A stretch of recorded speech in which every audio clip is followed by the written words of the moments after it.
옆 사람 바라보면서 인사합시다. 하나님께서 당신을 부르셨습니다.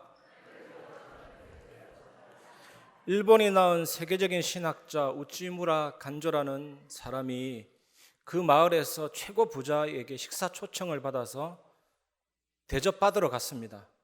음식을 실컷 다 먹고 나가면서 하는 말이 잘 먹었다 돼지야 이랬습니다. 잘 먹었다 돼지야. 그리고 갔어요. 이 부자가 얼마나 낙심이 됐든지 모멸감 느꼈잖아요. 저분이 저런 말 할 사람이 아닌데 그나마 조금 믿을만 마음이 있었는데 다 달아나가 버린 거였죠. 잘 먹었다 돼지야 그러니까요. 그럼 내가 돼지란 말인가? 엄청난 분노 속에서 이게 하루하루 이게 시간이 지나는데 성령께서 그 마음에 감동 주시고 부르심이 임했죠. 자기 자신을 돌아보니까 진짜 돼지인 거 있죠. 잘 먹고 잘 사고 여기에만 지중했으니 뭐 돼지나 다를 거 없죠. 그래서 이제 오히려 그 모멸감 속에서 하나님의 부르심을 깨닫고 우찌무라 간조에게 딱 갔더니 그제서야 부드럽게 얘기하고 그 하나님 앞에 무릎을 꿇고 그 잘 먹었다 돼지야가 사실은 외적인 부르심입니다. 그것도 메시지거든요. 근데 내적인 부르심은 하나님이 그 사람을 구원한 거죠. 그 육신에 매여서 지옥 가야 되는데 그 강력한 말 한마디에 많은 것 깨닫고 하나님의 자녀 됐거든요. 그 부르심이 제자들에게 임했고 오늘 우리에게도 임하게 될 줄 믿습니다. 은혜 받으시는 최고의 시간 되시기 바랍니다. 첫 번째, 예수님의 부르시는 음성을 들으시기 바랍니다. 성경을 읽어보면 예수님의 제자들은 모두가 평범한 사람들, 보통 사람들이었습니다. 직업도 보면 어부가 가장 많고 농부, 세리 등이었습니다. 대부분 갈릴리 어촌 출신들이었고 고등교육을 받은 적이 없는 무식한 사람들이었습니다. 사실 예수님의 제자들은 세상적인 기준으로 볼 때 진짜 별 볼 일 없는 사람들이었지만 그리스도의 말씀, 그리스도의 부르심을 따라서 가면서 예수님의 능력을 받아서 세상을 뒤집어 흔들어 놓았습니다. 인류 역사의 흐름을 바꾸어 놓았습니다.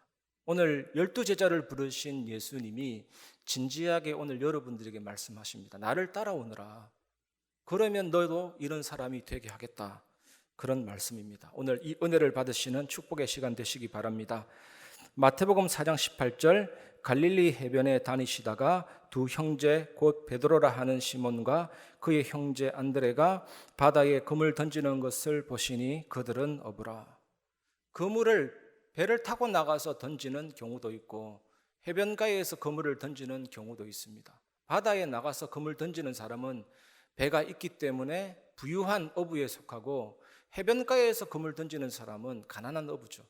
베드로와 안드레는 해변가에서 그물을 던지는 거 보니까 좀 가난했고 세베대의 두 아들 요한과 야고보는 배를 타고 나가서 던졌기 때문에 좀 부유한 어부에 속했습니다. 마태복음 4장 19절 말씀하시되 나를 따라오라 내가 너희를 사람을 낚는 어부가 되게 하리라 하시니 예수님의 이 부르심은 지속적인 연합을 가리킵니다. 예수님이 단순히 해변을 산책하자라고 부른 거 아니거든요. 제자의 길에 초청을 하는 것입니다. 예수님은 내가 너희를 사람을 낚는 어부가 되게 하리라 약속을 덧붙이셨습니다. 사실 베드로와 안드레는 이 당시에 예수님이 누구신지 잘 몰랐고 예수님이 하시고자 하는 그 일이 무엇인지 잘 몰랐습니다. 그렇지 않습니까? 갑자기 나타나서 너무 큰 말을 했거든요. 사람을 낚는 어부가 되게 하리라 이 말의 의미도 정확하게 알지 못했습니다. 이분들 마음에는 물고기를 낚는 것보다 사람을 낚는다 하니까 더 멋지고 더 위험 있게 보이는 것이죠. 아무튼 이 예수님이 굉장히 가치 있는 일에 나를 부르시는 거구나. 이 정도 수준으로 생각을 했습니다. 마태복음 4장 20절 그들이 곧 그물을 버려두고 예수를 따르니라. 이 구절을 읽으면서 베드로와 안드레는 참 대단하구나 이렇게 생각하면 안 되거든요. 전 재산인 그물을 버려두고 예수님을 따라갔네. 이렇게 생각하면 안 됩니다. 우리도 이들처럼 다 버리고 예수님을 따라가자. 이것은 완전히 잘못 적용한 것입니다. 예수님께 초점을 맞춰야 됩니다. 제자들을 부르신 예수님은 누구시냐? 그 부르심 앞에 그물을 내려놓을 만큼 그분의 말씀의 능력은 얼마나 위대하시냐? 그 음성의 능력은 얼마나 위대하시냐? 그걸 봐야 되거든요. 예수님은 하나님의 나라, 통치하시는 하나님, 왕이신 예수 그리스도, 왕권을 가지신 예수님이시잖아요. 이 예수님이 천지를 창조하셨고 통치하시고 보존하시고 다스리시고 창세전에 영세전에 모든 것을 결정하신 분이시고 그 결정에 따라서 예정된 그 제자를 만나러 오신 거거든요. 하나님의 뜻과 경륜을 이루기 위해 십자가 때문에 이 땅에 오셨고 모든 만물을 섭리하시는 분이시잖아요. 그래서 우리가 믿었기 때문에, 회개했기 때문에 그런 조건은 아닙니다. 믿었기 때문에, 회개했기 때문에 구원받은 것이 아니고 오늘 본문에 봐도 나오잖아요. 하나님이 예정하셨기 때문에, 창세전에 나를 작정하셨기 때문에, 그리스도 안에서 구원하시기로 예정하셨기 때문에, 이 하나님이 불러주셨기 때문에, 제자들을 부르듯이 나를 불러주셨기 때문에 나에게 회개할 믿음이 생겼고 구원을 받게 된 것입니다. 그래서 오늘 본문에 부르시는 장면은 예수님의 권위를 강조합니다. 여러분, 예수님이 부르시면 사람들은 순종합니다. 그리고 이 제자의 삶의 시작과 지속적으로 유지할 수 있는 것은 오직 예수님의 부르심 때문이죠. 다스림 때문이죠. 예수님은 우리를 부르셨습니다. 또 예수님은 우리를 말씀과 성령으로 다스리십니다. 그래서 여러분, 자신만만하게 생각하지 마세요. 그 어떤 것도 우리를 유지시킬 수 없습니다. 우리의 심장박동도 하나님의 선물이고 하나님이 지키시니까 심장도 뛰고 있는 것이고 나의 뇌파도 하나님의 은혜로 주장되고 있는 것이고 하나님의 뜻이기 때문에 여러분들이 이 자리에 왔고 하나님의 뜻이기 때문에 차를 타고 여러분의 집에 갈 수 있는 것이고 하나님의 허락하심이 있었기 때문에 지금 여러분들의 소유가 있는 것이고 허락하심이 아니면 그 어느 것도 가질 수가 없습니다. 우리는 하나님이 아닙니다. 하나님이 결정자고 하나님이 주권자고 그 주님이 부르시는 거거든요. 부르실 때 성령께서 이미 내 마음에 그 부르심에 응하도록 역사하시고 내 마음을 움직여 주시고 바꿔 주신 것입니다. 마태복음 4장 21절 거기서 더 가시다가 다른 두 형제 곧 세베대의 아들 야고보와 그의 형제 요한이 그의 아버지 세베대와 함께 배에서 금을 깁는 것을 보시고 부르시니, 예수님이 베드로와 안드레를 부르시고 나서 해변가를 거니는데 저 멀리 배에서 세베대의 두 아들 요한과 야고보가 아버지와 함께 그물을 깁는 것을 보시고 멀리서 소리쳤습니다. 나를 따라오너라. 그 부르심에 응답했습니다. 야고보와 요한이. 마태복음 4장 22절 그들이 곧 배와 아버지를 버려두고 예수를 따르니라. 야고보와 요한도 즉각적으로 반응을 했습니다. 그런데 이들은 배뿐만 아니라 그물뿐만 아니라 아버지도 버려두고 갔죠. 예수님을 따라갔죠. 여러분, 이 세상에서 가장 강하다 할 수 있는 가족 간의 유대 관계도 버렸습니다. 이 성령의 역사거든요. 그거는 인간의 능력이 아니고. 그리고 하나님이 주신 예수님을 따라가고 싶은 그 마음, 예수님께 대한 그 충성, 하나님이 주신 예수님의 부르심에 응답하는 그 믿음은 이 지상의 그 어떤 애착보다 더 강하죠. 오늘 예배 속에서 그 부르심이 여러분에게 임하면 됩니다. 정말 우리도 그런 제자와 같이 살고 세상을 살릴 수가 있고 참된 응답을 누릴 수가 있습니다. 여기에서 정말 놀라운 점이 발견됩니다. 그게 뭡니까? 이 부르시는 예수 그리스도 음성의 능력, 예수 그리스도 말씀의 능력, 예수 그리스도 그 메시지의 능력이잖아요. 여러분, 예수님의 음성만이 사람의 마음을 움직일 수가 있고 결정하게 할 수 있습니다. 베드로와 안드레, 야고보, 요한 이런 사람들처럼 하나님이 부르기 원하는 자들은 특징이 있습니다. 예수님이 부르시는 음성을 들을 수 있도록 성령께서 그 사람 마음의 내적으로 역사해서 그 마음을 움직이는 것입니다. 오늘 말씀 들을 때 여러분 마음이 움직여지십니까? 성령께서 여러분 내적으로 작업하셔서 하나님의 음성에 여러분 마음이 움직여지는 그 역사가 하나님의 능력이잖아요. 오늘 그 은혜가 여러분에게 있기를 주님의 이름으로 축원합니다. 야고보와 요한의 이 결정은 감정적이거나 충동적인 것이 아니었습니다.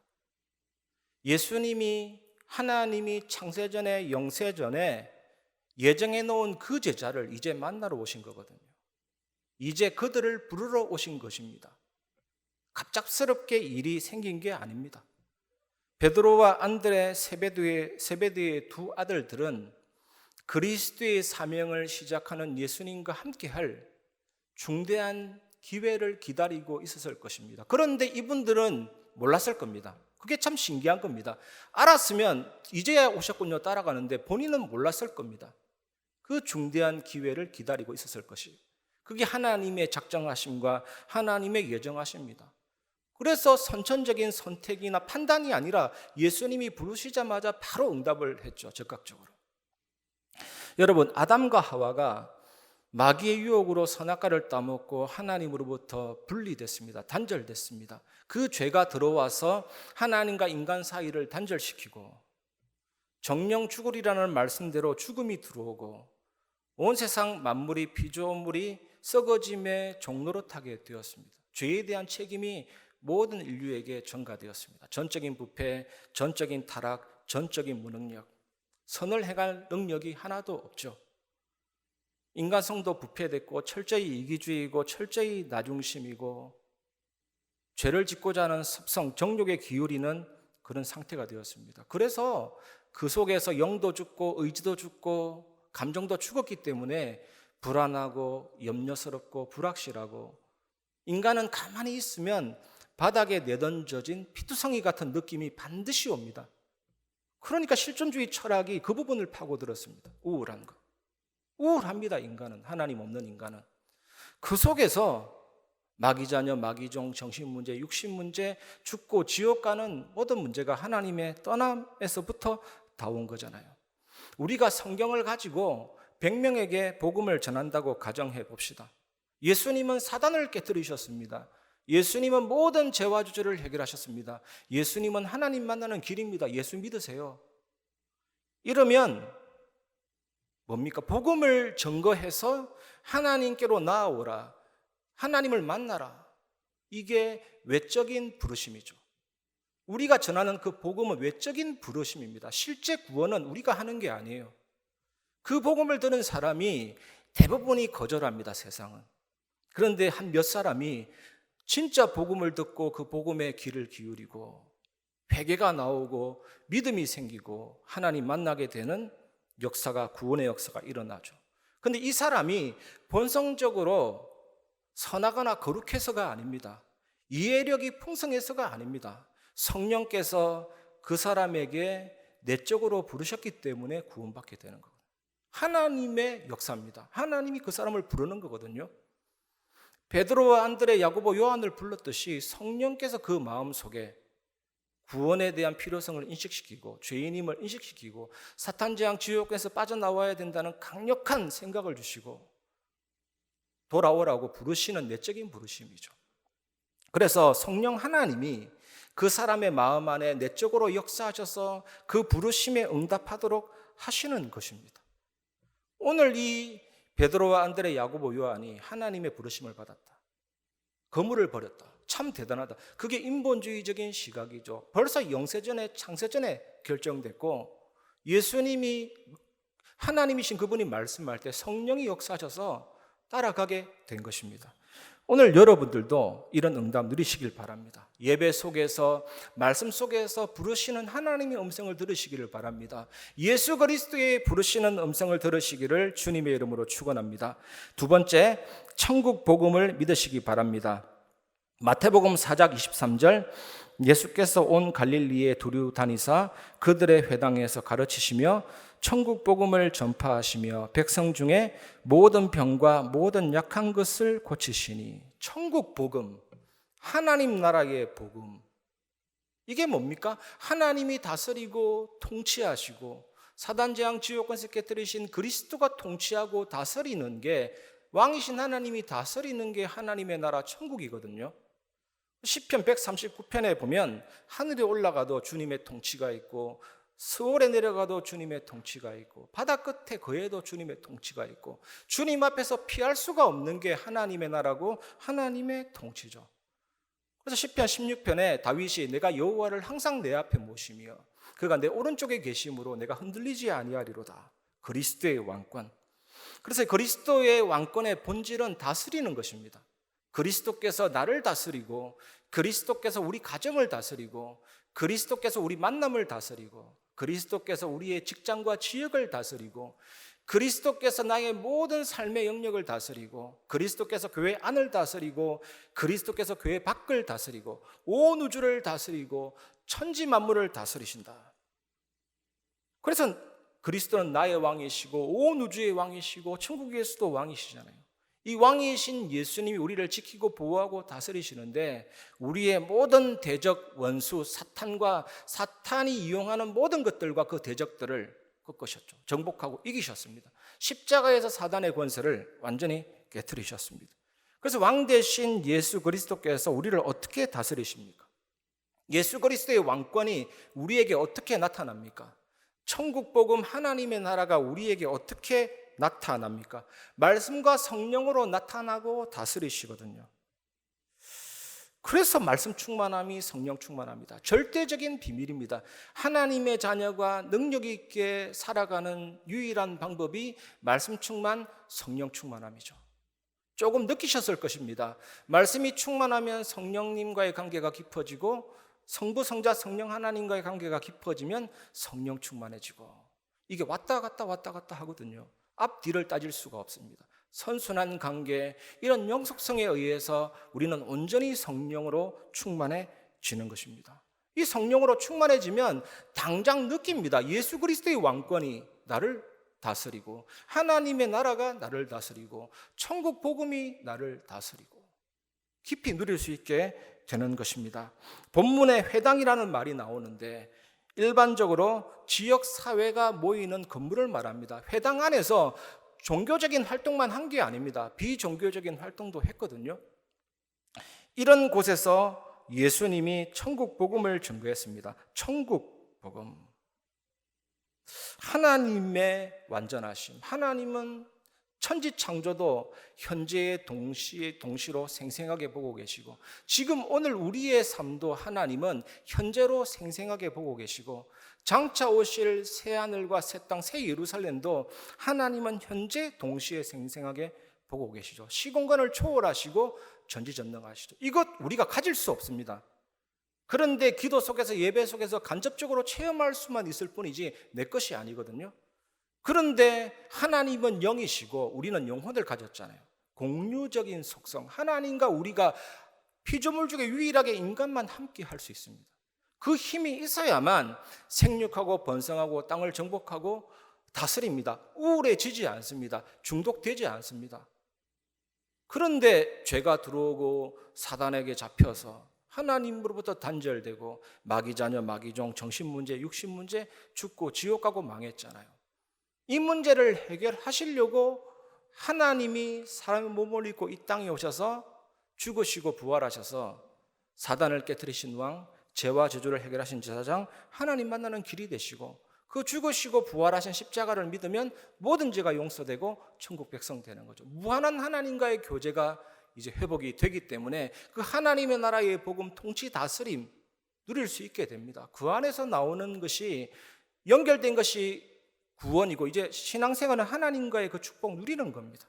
그래서 기도 응답, 성령 인도, 사단 결박, 하늘 군대가 지키고 보호하는 것, 세계 살리는 역사가 일어나게 되는 것입니다. 예수님은 가시관을 쓰셨거든요. 이 머리에, 심장에서 뿜어 나오는 혈액의 15에서 20%가 머리 혈관을 지나갑니다. 엄청난 혈액 순환이 머리에서 이루어지는데, 거기다가 가시관이 박혔으니까 사실 가시관 하나만으로도 끝난 것 같아요. 엄청난 피가 쏟아지기 시작하죠.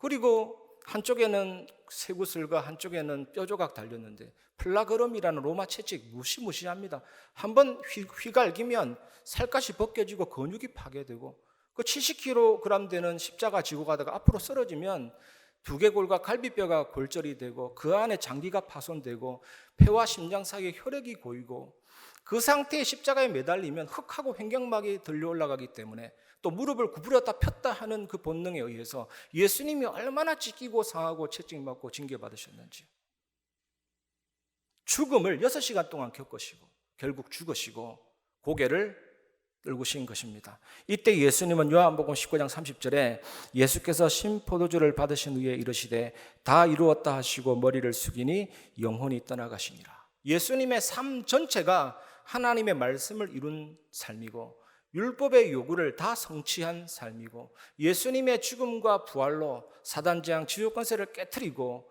우리의 죄를 다 용서하시고 마치 죄 한 번도 지은 적이 없는 자처럼 인정해 주시고 죄를 알지도 못하는 자처럼 의롭게 해주시고 하나님의 자녀 천국 백성 되게 하셨습니다. 마태복음 8장 17절에 이는 선지자 이사야를 통하여 하신 말씀에 우리의 연약한 것을 친히 담당하시고 병을 짊어지소서다 함을 이루려 하심이더라. 우리 차원에서는 예수님 믿을 때 예수님 속에 들어간 사건입니다. 함께, 내가 그리스도와 함께라는 뜻이 그거잖아요. 예수님 차원에서는 이 말씀입니다. 우리의 연약한 것을 다 영접하시고 흡수하시고 병을 짊어지시고 예수님 안에 우리 모든 과거, 현재, 미래의 모든 인류를 예수님이 다 품으신 것입니다. 그리고 죽으시고 부활하셔서 다 담당하시고 끝내셨죠. 오늘 이 십자가를 생각할 때 그 어떤 무게의 짐도 대굴대굴 끌어져 나가게 될 줄 믿습니다. 그건 내 것이 아닙니다. 2000년 전 그 십자가를 바라보시기를 주님의 이름으로 축원합니다. 그래서 고린도서 15장 55절에 사망아 너의 승리가 어디에 있느냐, 사망아 내가 쏘는 것이 어디에 있느냐. 정말 복음을 알면 이런 조롱이 나오게 되죠. 사망도 죽음도 조롱할 수 있는 것이 십자가 복음의 능력이잖아요. 바울이 이것을 고백했습니다.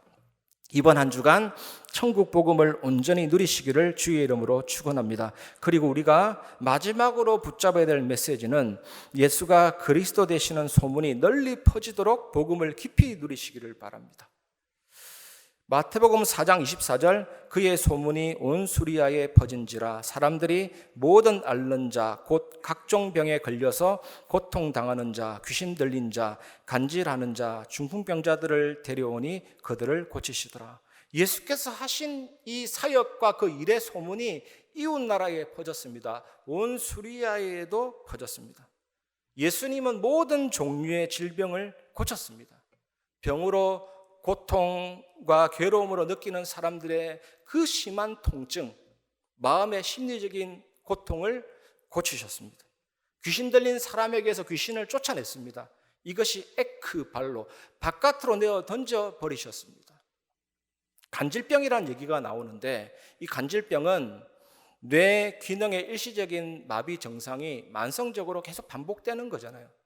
그 간질병도 예수님이 고치셨습니다. 그리고 오늘 본문에 보면 간질하는 자 나와 있는데 이 원어의 뜻은 미치광이라는 뜻입니다. 간질하는 자가 원어의 뜻이 미치광이에요. 예수님은 모든 정신적인 병까지 고치셨습니다. 오장육부, 자율신경, 척추, 뇌, 마음, 생각, 영혼 하나님이 전인적으로 치유하는 게 복음의 능력이잖아요. 영적으로 살아나면 온 몸과 육신이 살아날 수가 있습니다. 나라는 의식, 자아, 실체, 그 영혼이 있고 뇌와 연결된 의식이 있고 그 다음에 잠재력이 있는 잠재의식이 있고 상처가 저장되는 무의식이 있습니다. 이 하나님의 복음의 말씀은 살아있고 활력이 있어 영과 육과 혼과 골수와 관절을 찔러 쪼개며 마음의 뜻과 생각도 감찰하며 만물을 벌거벗은 듯이 드러나게 하신다 그랬습니다. 골로새 3장 16절의 말씀 보면 이 그리스도의 말씀이 너희 속에 풍성히 거하여 로마서 10장 17절에는 믿음은 들음에서 나며 들음은 그리스도의 말씀으로 말미암느니라. 예수께서 완전히 해결하신 그 능력의 말씀을 믿을 때 하나님이 우리를 치료하시고 고칠 수 있음을 믿으시기를 주님의 이름으로 축원합니다. 물론 우리가 의사 말도 들어야 돼요. 약도 먹어야 돼요. 최근에 어떤 TV 프로그램을 보는데 어떤 이상한 사이비 단체는 죽을 병이 걸린 것은 죽을 죄를 지었기 때문이다. 그래요. 죄 때문에 병이 온다니까 그 젊은 아가씨들이 병원 가면 나을 것을 그냥 참다가 많이 죽었더라니까. 그게 틀린 신비주의이고 이단 사상이죠. 하나님이 의사를 세우신 이유가 있고 약을 주신 이유가 있습니다. 하지만 우리가 정말로 알아야 될 것은 예수님은 모든 질병을 고치셨다니까요. 그걸 믿는 게 믿음입니다. 저는 우리 교회 아프신 분들 놓고 생각할 때 아픈 분과 의사 말에 그렇게 신경 쓰지 않습니다. 참고는 해도 하나님을 바라보면 분명히 하나님 고칠 수 있는데, 분명히 하나님 치유할 수 있는데 그런 탄식이 나오는 거 있죠. 왜 하나님이 이렇게 하십니까? 오늘 정말로 믿음을 회복하시기를 주님의 이름으로 축원합니다. 낫고 안 낫고는 하나님이 하시는데 우리는 정말 병자를 놓고 기도하고 세상의 치유를 놓고 기도하고 그 치유의 비밀을 전달할 수 있는 사명자임을 믿으시기 바랍니다. 지금은 치료법이 있지만 예수님 당시 1세기 때는 중풍병은 치료약이 없었습니다. 불치병이죠. 예수님이 중풍병 있다도 고쳤다고 나와 있습니다. 우리가 정말 복음을 누리면 똑같은 은혜를 체험하게 될 줄 믿습니다. 그래서 하나님 나라의 복음, 어마어마한 이야기죠. 그 천국을 생각해 보시고 하나님이 통치하시는 신령한 은혜를 생각해 보시기 바랍니다. 이 그리스도는 모든 문제 해결하시고 분명히 십자가로서 엄청난 은혜를 주셨는데 그 복음이라니까요. 왕으로, 제사장으로, 선지자로 통치하시는 복음. 그래서 믿음의 결국은 영혼 구원이다. 영혼 구원 받아야만 그 복음이 나의 복음이 되고 역사하실 수가 있는 것입니다. 그래서 이 그리스도께서 십자가에서 죽으시고 부활하신 것, 우리가 믿을 때 그 죽음과 부활 속으로 들어가고 그 죽음과 부활은 나의 죽음과 부활이 되거든요. 예수 그리스도께서 성취하신 것이 나의 것이 됩니다. 예수님의 죽음은 나의 죽음이요, 예수님의 부활은 나의 부활이요, 예수님의 하늘에 오르심은 나의 체험이요. 엄청난 은혜죠. 이 은혜를 꼭 기억하시기를 주님의 이름으로 축원합니다. 로마서 6장 5절, 만일 우리가 그의 죽으심과 같은 모양으로 연합한 자가 되었으면 또한 그의 부활과 같은 모양으로 연합한 자도 되리라. 어저께도 제가 신방을 하면서 그 화분에 조예가 있는 우리 권사님 계시거든요. 제가 물어봤거든요. 권사님, 그 나뭇가지 자르면 가지에서 진액이 나오죠 하니까 웃으면서 고개 끄덕끄덕 하시는. 한번 해보십시오. 자르는 순간 그 본체에서 진액이 나옵니다. 그 진액은 하얀색이고 거품도 있고 끈적끈적한 거 있죠. 거기에다가 가지를 접붙임하면 이 진액이 그 가지를 딱 접착제처럼 잡아당겨서 조금 있으면 완전히 붙거든요.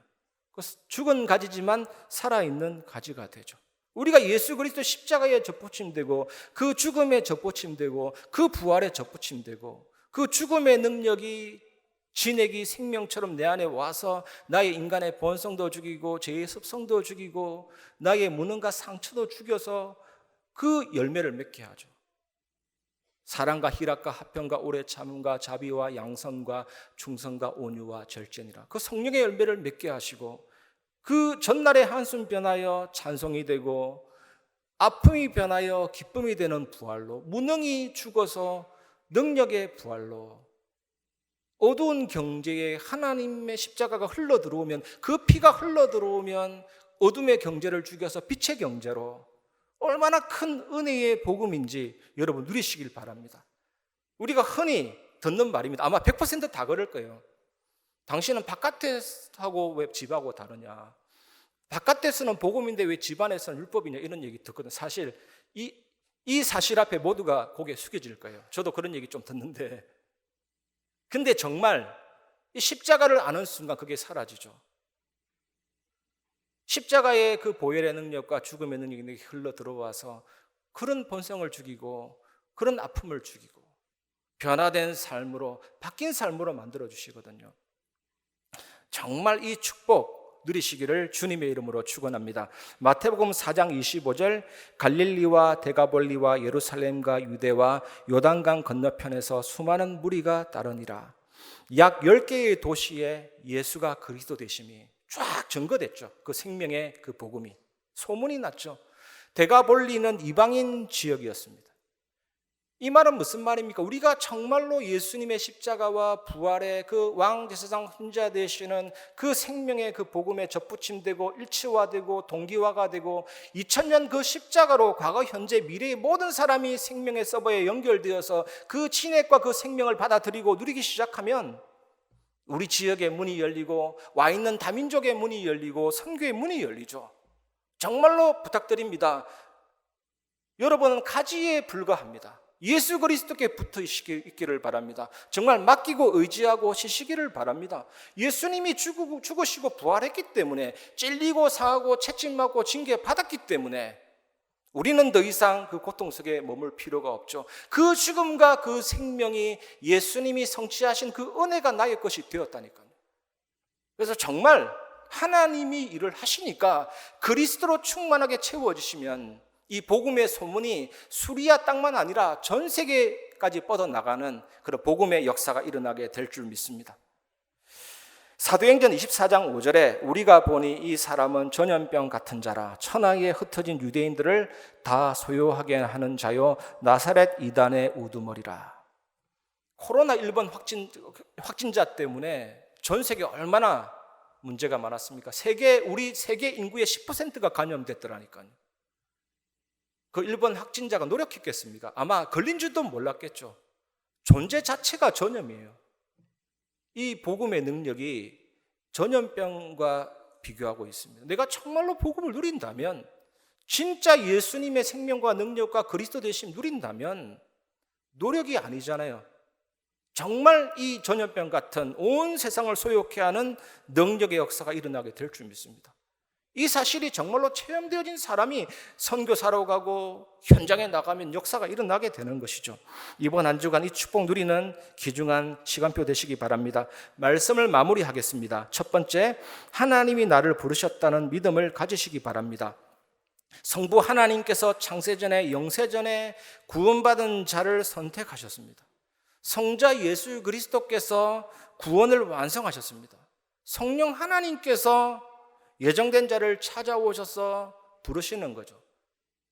역사하는 거죠, 그 마음에. 그래서 그 부르심에 응답을 하게 되는 것입니다. 그래서 부르심의 목적은 구원이고 부르심의 수단이 복음이거든요. 얼마나 중요합니까? 그래서 그 부르심의 결과로 이 제자들이 사람을 낚는 어부가 되었고, 우리는 어떻게 됩니까? 세상 살리는 예수 그리스도의 제자가 될 것입니다. 이번 한 주간 내가 하나님의 부르심을 받은 자가 맞느냐, 이 사실만 확인해 보시길 바랍니다. 놀라운 은혜가 있게 될 것입니다. 두 번째, 부르심에 순종하시기 바랍니다. 오늘 본문의 제자들이 모든 것을 버려두고 예수를 쫓으니라. 좀 전에 말씀드린 것처럼 베드로, 안드레, 야고보, 요한이 특별해서가 아니에요. 어떻게 처음 만난 분 앞에 가족의 유대 관계도 끊어버리고 그런 강한 애착심으로 평생을 그분께 의탁할 수가 있겠습니까? 이거는 예정된 겁니다. 창세전에 영세전에 하나님의 성령이 그 속에 역사하셔서 그 부르심에 응답하게 하신 것이거든요. 이같이 부르심을 받은 사람은 순종하게 되어 있죠. 그런 하나님의 음성이 예배를 통해서, 여러분 말씀 묵상을 통해서 날마다 여러분 속에 들려지시기를 바랍니다. 이 그리스도께서도 하나님의 뜻에 순종했잖아요. 하늘 영광을 버리고 내려오셔서 성육신 하셨고 십자가에 죽기까지 순종하셨습니다. 그래서 우리는 이 순종을 하려고 하니까 회개도 내 마음대로 안 되고 믿음도 내 마음대로 안 돼요. 순종도 내 마음대로 안 돼요. 그 어느 것도 우리가 할 수 있는 게 아무것도 없죠. 그래서 우리가 말씀, 하나님의 말씀이 내게 임하면 이 말씀 충만함이 성령 충만함이고, 그러면 예배가 회복이 되고, 그러면 예배 전도, 하나님이 가장 원하시는 것이 회복이 됩니다. 이것이 최고의 순종임을 믿으시기를 바랍니다. 정말. 그래서 여러분, 삶과 전도는 분리된 게 아닙니다. 우리는요, 삶과 전도가 분리된 게 아니에요. 삶과 전도는 하나입니다. 하나.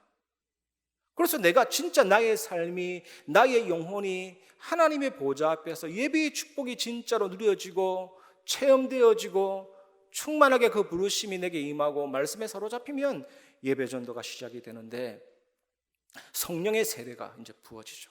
여러분 주변에 구원의 소낙비가 내리고 축복의 소낙비가 내리고 삶의 변화의 소낙비가 내리고 축복의 샤워가 뿌려지고, 저는 북한의 김정은도 북한 복음 어렵지 않다고 생각하거든요. 만약에 김정은을 하나님이 선택하셨다 부르시면 끝이에요. 그 아나니아가 바울을 볼 때, 바울이 사울이었잖아요. 저 죽이는 사람이 깨지리라고는 생각도 못했죠. 하나님이 부르시니까 간단하잖아요. 그래서 하나님이 창세전에 예정하시고 작정하셨는데 때가 되매 베드로와 안드레, 야고보, 요한을 불렀듯이 여러분 주변에 하나하나 하나님이 찾아내시고 부르시면 됩니다. 그게 구원 사역이에요. 이것을 알아야만 우리의 행동도 성령 충만에서 나오는 나의 헌신도 값지게 되고 인도 속에 있게 됩니다. 이 사실을 지금부터 누리시길 바랍니다. 그래서 말씀 충만, 성령 충만하면 예배가 회복이 되고 예배 전도가 누려지면서 드디어 세상을 변화시키는 인류 역사 흐름을 바꾼 제자들과 같은 삶을 살 수 있게 됩니다. 누리시기를 주님의 이름으로 축원합니다. 그러면 하나님이 나타내시는 엄청난 응답이 있죠. 제가 늘 말씀드리는 하나님이 정말로 완전하시고 오늘 본문을 통해서도 하나님의 일하심이 갑작스럽지 않잖아요. 완전하시잖아요. 하나님의 말씀 성취도 완전하잖아요. 예수님이 구원을 완전히 완성하셨고 성령께서 하시는 일은 엄청납니다. 그분이 주시는 영역, 지력, 체력, 경제력, 인력. 그리고 하나님이 내 안에 계시는데 무감각하다? 글쎄요, 그게 하나님의 자녀인지. 정말 하나님이 내 안에 계시면 감사가 넘치고 감격이 회복되죠. 그게 생명력입니다. 그 생명력이 하나님이 내 안에 심어놓은 형상과 영혼과 삶을 살리게 됩니다. 과거, 현재, 미래가 전무후무한 축복이 되면서 목회자, 중직자, 렘넌트 살리죠. 이런 사람은 세상을 향하여 나아가는 열린 자가 딱 됩니다. 내가 있는 그 현장에 개인, 현장 세계 살리는 성벽 위에 망대를 세우는 증인으로서 지키게 되고 살리게 되고 노력하지 않았는데 전염병처럼 이 복음 메아리가 송출되는 안테나가 되는 것입니다. 그리고 이런 증인들이 이제 우리 교회에 모이기 시작하고 합심해서 기도하기 시작하면 반드시 다민족의 뜰, 이 다민족 사람들을 다 살리는 다민족의 뜰. 오늘도 보니까 퍼져나갔잖아요, 소문이. 다민족의 뜰, 아이들의 뜰, 오늘 예수님이 모든 질병 고쳤듯이 치유의 뜰이 완성되고 이제 뻗어나가게 될 줄 믿습니다. 우리의 할 일은 보는 겁니다. 저는 확실합니다. 우리 모두가 그 일에 보고 하나님께 영광 돌리게 될 줄 믿습니다. 우리가 한 것은 하나도 없습니다. 하나님이 외적으로 내적으로 부르시고 하나님이 제자 삼으시고 하나님이 하십니다. 그 일을 보는 증인 되시기를 주님의 이름으로 축원합니다. 이 시간 찬송가 528장 예수가 우리를 부르는 소리 1절 4절 부르고 말씀을 마무리하겠습니다.